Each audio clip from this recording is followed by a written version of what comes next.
Hi guys, good morning, good morning. It's Tuesday, July 22, 23,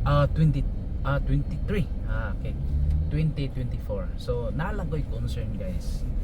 Daghan ron ikuha o mga nasa online, yuta, data, farm lot subdivision or farm lot for sale. Pwede cutting 1,000 square meters, 200 square meters, which is that is illegal guys. Wala pa na sila gitawag license to sell.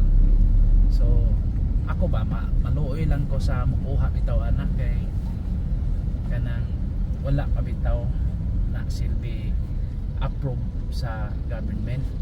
So ayo siguro inyo sang clarify kay na may uban po direct sa owner, bro. Direct sa owner kanang giingon lang direkta sa owner guys, kanang ang owner may nagpirma sa approve, pero ang problema magud ana guys kay iya nang gi-subdivide, kinahanglan gyapon nag-requirement sa Department of Human Settlement and Urban Development.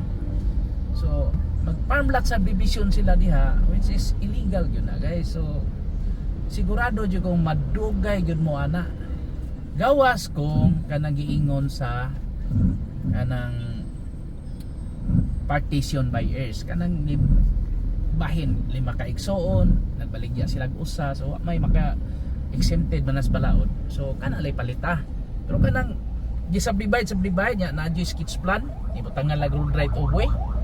So ako lay makonsensya anya ari ra ba sa kuha usay manawag ng uban unsay kunoy buhaton kuna manay kidangat unsay buhaton na man na sila kumbinser sa ahente, ang ahente di na makita ni layas na di na makontak kay wala nakakomisyon na.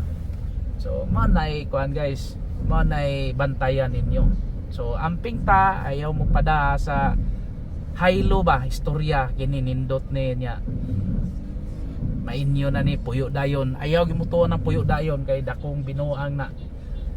So gawas siguro kung whole lot na siya, pero kanang gi-subdivide ka ng luti-luti tay looy lang ko ninyo na. Okay mo na to, daghang salamat, bye.